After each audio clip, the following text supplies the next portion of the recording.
ไอ้พี่น้องเลยแบบมีทางเลือกเนาะ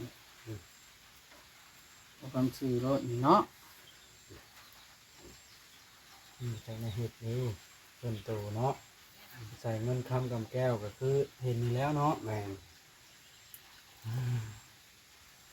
ใจมันจะได้ เอาบ่มีถ้าเอาไปก็ต้องได้ใช้ค่าใช้จ่าย โดยแม่น บ่มีแนวหานี่ก็ยากแท้ได้พี่น้องเว้ยเงินคำกับแก้วกันพาขึ้นไปจักเทื่อจะไปกวดห้องหมอนี่พ่อลุง โอ้หลายเตือแล้ว จนบ่มีเงินเนาะว่าอะไรกันจนเบิดสิ่งเบิดของ บ้าน พี่น้อง นี้ เว้ย มีไปกลับไปกลับมาจางหล่อเขาผมพูดใจดีมันก็บอกเอาหลายพูดจะหาอยู่นู้น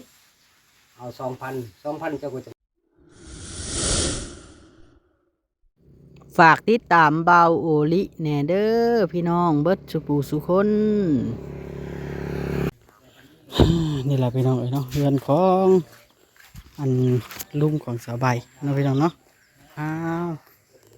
สบายดีเด้อพี่น้องสบายดีเนาะมาอยู่เฮือนลุงของสาวใบที่เมียเราป่วยเจ็บป่วยหนักนั่นละพี่น้องเนาะมา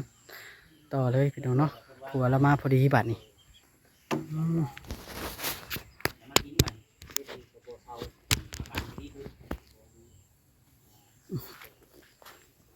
ไปมาเนี่ยอย่างนั้นบ้านมันจะเป็นดักบานเดียววันนี้3 ปีเลยนี่ 3 ปีชุดคุ้มขึ้นเนาะ แม่ขึ้นเบิด เปิดคู่อ่านเลยเจ็บโซ พอจะตายก็บ่ตายพอทรมานเนาะมันเป็นแบบนั้น ใช่กับโบเบิร์ตเนาะ เรียกว่าโว้ยจำเป็น จักปีแล้วเจ้านะลุง 50 ไป56 ปี โอ้ เราเรียกสิบห้าเด้อ ลุงน่ะ56 ปีเลยโซน่ะ3 ปีแล้ว ตัวเมียก็ได้ ไปไรหม่องไรบ่อนหรอบ่ โอ้ไปหมดแล้วว่าปัวกับเมื่อยจะปัวเลยมีแต่ว่าเขาว่าขาดเลือดพระเจ้าหมดเงินเลยเด้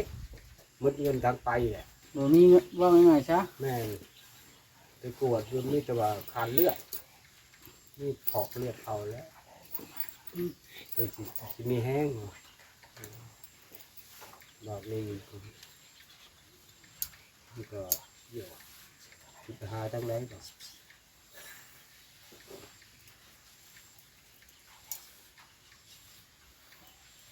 มีแต่เอาคออนุญาตนำเนาะอันนี้ก็บ่แม่นเว้าดอกมีแต่รอเวลา โดย ในเมื่อบ่ได้ปัวหยังเลยเด้ แม่ เบิดเงินปัว แม่ ทุกข์ใจแล้วเนาะ ดูเนาะ ได้เลย ทุกข์ใจแห้งบ่ลุง โอ้แหละอุกแห้งแล้วมันตั้งไปเลยแต่นี่จะนั่งเจ้าแล้ว มีแต่นั่งเหงา นั่งเงาเลย ซุมื้อเดียวเฮ็ดเวียกอยู่ไสจ้ะลุง ไม่ได้เห็ดอย่างไรเบิ่งแต่เพิ่นมีแต่ไปหากระปูกระปีมาให้ หากระปูมากิน แม่น เพิ่นน่ะกินกระปูก็ได้บ่ ได้กินไปนั่น มุ้ยอันกินก็เลยให้กินไปโลด แม่น ไอ้พี่น้องเอ้ยแบบมีทางเลือกเนาะความสื่อรถเนาะ ใส่ในเห็ดนี้เพิ่นโตเนาะใส่เงินคำกำแก้วก็คือเห็นนี่แล้วเนาะแม่นใจมันจะได้ เอาบ่มีถ้าเอาไปก็ต้องได้ใช้ค่าใช้จ่าย โดยแม่น บ่มีแนวหานี่ก็ยากแท้ได้พี่น้องเว้ยเงินคำกับแก้วกันพาขึ้นไปจักเทื่อจะไปกวดห้องหมอนี่พ่อลุง โอ้หลายเตือแล้ว จนบ่มีเงินเนาะว่าอะไรกันจนเบิดสิ่งเบิดของ บ้าน พี่น้อง นี้ เว้ย มีไปกลับไปกลับมาจางหล่อเขาผมพูดใจดีมันก็บอกเอาหลายพูดจะหาอยู่นู้นเอา2,000เจ้าก็จำเป็นเลยไป จ้างรถไปนะบ่ แม่นกลับไปกลับมาหัวน้ำมันขึ้นก็เขาก็ให้ เอาไปบ่ได้เนาะเอาไปเองบ่ได้เพิ่นว่าเท่าใดก็ต้องได้จ่ายให้เพิ่น แม่น โอ้ยว่าเพิ่นการจ้างหมู่นี่หมู่ไปเฮาก็ สาธุ สาธุแล้ว แม่น เพราะว่า ไปแหละเที่ยวไปเที่ยวมาเที่ยวไปเที่ยวมาอยู่บ่ไหวแล้วว่ามันหมดแล้ววางยาให้เน้นสุดแล้วเข้าไปปุ๊บหมดเลยล้านหนึ่งสองล้านเขาวางยาให้ แม่นแล้ว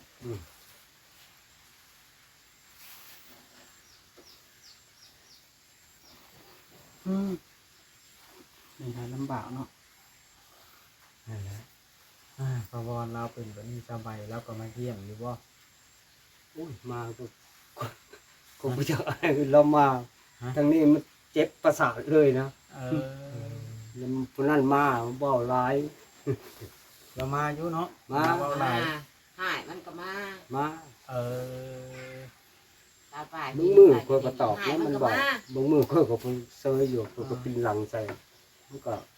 เมื่อนอนมันบ่อยู่หึ่งหรอก โอ้เรามาเยี่ยมเราไปนะเนาะอืม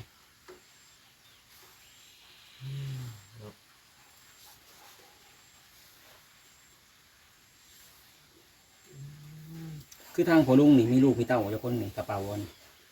ผู้เดียวเลย มีผู้เดียว ผู้เดียวบางมือเลยตอนนี้ลูกเลี้ยงสองคน ลูกเลี้ยงน่ะเป็นลูกของเอื้อยบ่ ของ ลูก น้อ ของ ง น้อง ของน้องมียิง น้องนั่งสบายอยู่เนี่ย อื ของ ม น้องโอ้ยเขาปลาแต่แดงๆนะปลาดูหลายคนโพด15 16 คนพุ่น เอาหลานมาเลี้ยง แล้วก็แบ่งให้ไอ้น้องผู้ใดบ่มีลูกมันก็แบ่งให้ อืม ผู้ใดลูกน้อยแล้วเพิ่นแบ่งให้ แม่น เพิ่นแบ่งให้เจ้านี่สองคน ผู้เดียวผู้หนึ่งกับพี่น้องทั้งจุมเพิ่นเอง พี่น้องทางเมียผู้หนึงพี่น้องทางเจ้านี่ผู้หนึง ผู้ชายคนนั้นเขาเล่นเป็นก้อยเขาก็ไปแบบนี้นะเขาก็ใหญ่เลยโดยคันบอกเขาลูกเต้าเอาเงินให้เอาบ่ให้เลยก็บ่เจ้านี่สิบ่า ลูก เขาก็เบิดคือกัน เขาก็เบิดทางหาซอยคือกัน เขาก็เมื่อแต่ซอยพอซอยแม่มันก็ปกติดอกมันหาเงินยาก ลูกเจ้ามีจักคนลุงลูกแท้ๆเจ้า ผู้เดียวผู้เดียวบักผู้เลี้ยงหลานอุ้มไปอุ้มมานี่ เออเดียวสรุปแล้วเพื่อนหลังนี้อยู่กันจักคนก็เป็น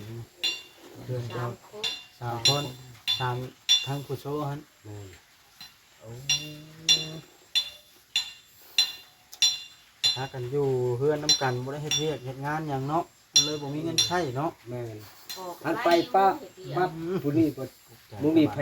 ย่อ โชว์พร้อมบาทนี่เนาะพ่อลูกแพทย์ แต่เก่าเนี่ยว่าแล้วย่างไปย่างมาได้ ก็พอสู้ไทยไปอะนะ แล่นหันแล่นนี่ยัง แม่ ใครอยู่ตัวนั้นเนาะ แม่น คือเป็นนี่ท่านว่าเจ้าไปแล้วก็แล้วแหละ แล้ว บัดเราอยากเข้าอยาก จะ น้ำ ปะ นี่บัด เดือนหนึ่งก็บ่ได้อาบน้ำไปที่เบิ่ง นี่มันนี่ อันนี้ผู้ชายก็แม่นลูกกับแม่แม่นเนาะมันก็ตัวพันหลายก็ลูกน้อยก็มือโอ้มันคือมันยิงได้มันยิงมันครัวได้แม่ ผู้ชายนี่ ได้แต่ซักสิ้นซักเสือเลยที่เช็ดขี่เช็ดเยี่ยวแม่ก็มันก็บ่กล้าแล้ว หน่อยคนในเนาะ แม่น ลูกเราแท้ๆนี่ผู้ชายเนาะ ตาย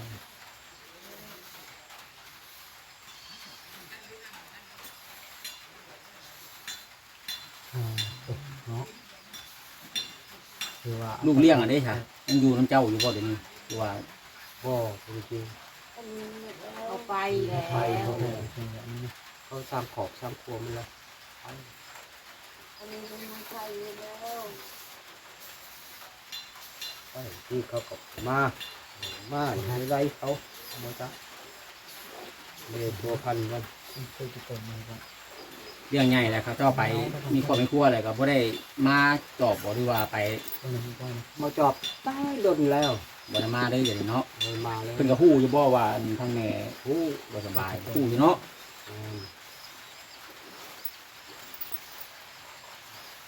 โอ้ เลยนั่นเลยนิดแล้วเขาก็หากระยะประกันของคุณคือ เลย นี่คือสายสูบได้เห็นไหมเนาะ อืม มีพอมีครัวแล้วยากนะนี่แล้วเรียงเลยว่า เลยครับ ปากบ่ได้ ปากบ่ได้ มาเห็นปลาวอนก็ปาจะให้ ทำป้องมือ เขาเลยจะท่องจะมาทำป้อมเพื่อนก็ออดว่า เราได้เป็นไรเป็นอะไรเป็นของน้ำประแตกนี้โอ้สัมภาษณ์ด้วย เลยนะ ไปวันนี้ ฝนกระตกบกขยะเลยเนาะเป็นไรใช่นาเข่าพระเจ้าเฮ็ดแต่ละปีได้จักสอบลง บุมีหน้าเลย บ่ได้มีนาเลย บุมีอะไร เอา อยู่ แล้ว ผมอยู่บ้านแล้วมีอยู่พี่บุมีอะไร อยู่บ้านนั้น ตะวายลำถ้วยมี บ้านสบายพ่อ แม่น อยู่บ้านเกิดนี่มี มี มาอยู่น้ำเมียนี่เมียบ่ได้มีให้มีนะ บ่ อยู่นี่เฮ็ดเวียกเฮ็ดงานนี่ซื้อกินบ่หรือว่าไปรับจ้างหรือเฮ็ดนาคนอื่น บริเฮ็ดหน้าคนอื่นบริเฮ็ดคนนี้แต่ซื้อกินเลย หาเงินซื้อกิน เลย โอ้แฮงบ่มีแล้วนั่นน่ะจักสิหาเงินมารักษาเมียจักสิหาเงินมาซื้อข้าวกินบัดเมียป่วยไปบ่ได้แฮงบ่จักทางหาบัดนี้เนาะ แม่นมันจะปัญหากันไประบาดนี้มันแบบเบดหลายอันหลายแนวแหละ เพราะว่าต้องได้อยู่ดูแลปาวอนเด้ท่านเจ้าไปแล้วก็ทั้งนี้ก็ขาดคนดูแลอีก ขาดอันละใส่น้องก็แห้งบ่ถึงเลย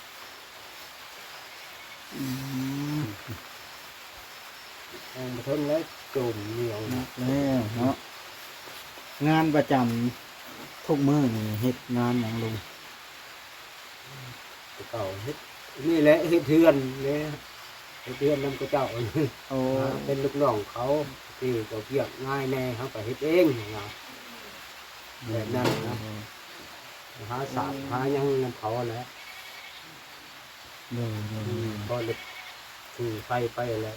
เก็บเงินก็ได้ว่าบ่ได้ก็ได้อยู่แต่แล้วยังบ่ทันสูงโมใส่เบิดอันนี้ก็เบิดทั้งไปแล้วก็ เอา บ่กับพอได้กินจ้ะน้ำหมูปูไปบ่ได้อยู่นะคือว่างานอยู่ใส่ไปนะใกล้ก็ไปนะ เนาะเข้าอยู่แล้วบ่มีบัดเจ็บโชว์ใส่ซ้ำเนาะ นะ โอ้บาดนี่แหละพี่น้องก็เจอเงินปิ่นปัวกันแบบใดแล้วลำพังหาเงินซื้อข้าวยังหนักหน่วงพอสมควรเนาะแต่มาสู้ใช้กันอีกโอ้ยพี่น้องเลยดำเนินชีวิตเนี่ยได้ เป็นภัยกับมรสุมเข้าครอบครัวแล้วครับเป็นแบบนี้เนาะพอลูกแพะ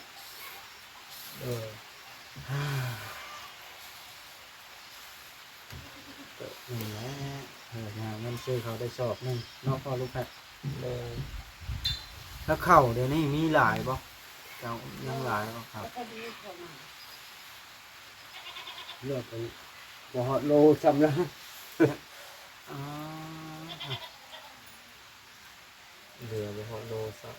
ห้องเว้าในเฮือนแถวนี้นี่ติดกันไปนี่บ่ได้มีหน้าคนเนาะ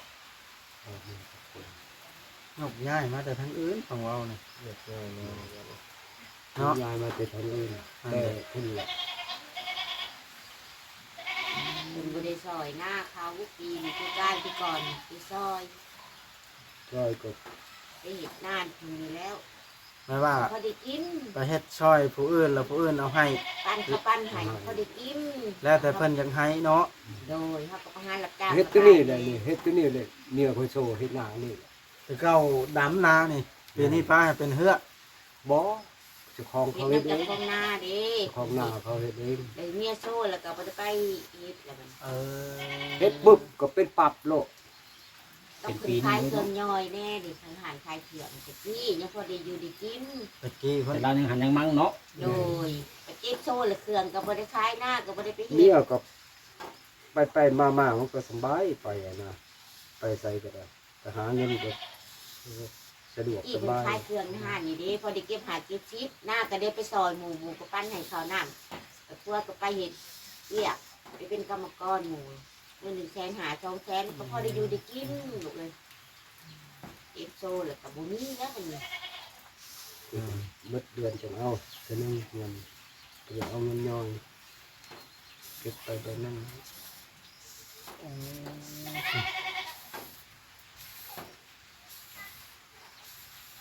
เลยก่อนเนาะพ่อลูกแพทย์นี่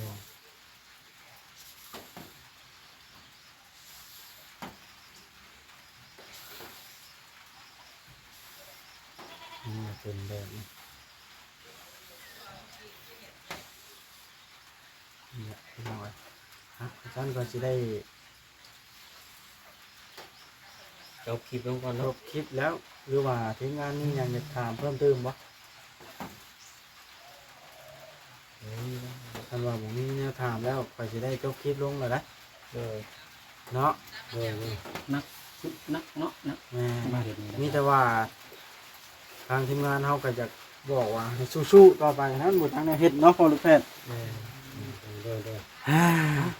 มีแต่ว่าสู้ไปซะก่อนชีวิตคนเฮาเนาะบอกเลย จะขอให้ผู้รักผู้ใหญ่ช่วยเหลือแล้วแน่เนาะ เล็กๆน้อยๆถ้าเป็นไปได้เนาะ แล้วครั้งยังจ้ะนี่ เขาบ่ได้ทำอะไรกับหมู่ว่าอ๋อ ใจก็สู้ๆเนาะ นักใจ ใจที่เรา เก็บโชว์ใส่นี่นักใจคืออย่างนี้ก็เก็บใส่ข่อยพ่อบ่สำบายคือมือมันก็ยังไปใช้ก็บ่ม่วนแล้วไปแล้วก็ไปด้วยความจำเป็น แม่นเฮาคันนิ่งอยู่เนาะเฮาคันนิ่งอยู่เฮาไปทางใดก็ดี ก็สิไปเบิ่งกบอนอีก บ่ม่วนบ่ซื้อนะคิด หนาวบ่ป้าเจ้าหนาวบ่ เด้อ บ่มีข้าว เราหนาวเนาะ หาเงินซื้อข้าวพร้อมเนาะก็ได้ หนาวพี่น้องเอ้ยป้าแตวก็บ่ห่างเลย กิน ฮะ อาหารแล้ว พี่ต้นเนาะ มันจะได้มาทำสุข เฮ้ยมันจะว่าเป็นกำลังใจให้เด้อบ่าวอนป้าแตวเด้อสู้ไปสู้ไป ชีวิตคนเฮาก็มีเจ็บโซ่นี่ล่ะมันยากย่านแต่เจ็บแต่โซ่นี่ล่ะเพราะพื้นตายนี่มันต้องเจอคู่คนแต่ว่าเจ็บโซ่นี่น่ะมันยากแฮง เจ็บแบบมันเฮาแบบทรมานเนาะ แม่นเจ็บป่วย นักใจเลย นอกจากน้ำเจ็บนี่เนาะ นักใจหลายอย่างเนาะ คิดอะไร เอาหนึ่งมาเฮาบ่มีนี่ เนาะแต่ลำบาก บ่ายโมงนี่ไปบ่ายโมงมาเนี่ยแจ้งเลย พี่น้องเลยเนาะบ่ายโมงนี่เจ๊บนนอนบ่รับเลย บุญนอนบ่หลับเลยนั่ง อืม หันคิดเล่และบาท เป็นได้ครัวเฮือนผมบ้าน บอกว่าเพิ่นสิปรับเปลี่ยนแนวเฮ็ดสินะเพิ่นสิยกขึ้นอีกจักหน้อย ให้ยกขึ้นจังหน่อย เพิ่นก็นั่นสิซื้อเอ้าถ้าพังปู่เพิ่นนั่นพุ่นล่ะปู่เพิ่นจัดการพุ่นล่ะชุมเฮาอันบ่ได้ฮู้นำเพิ่นดอก แม่น เพราะว่าชุมเฮามีหน้าที่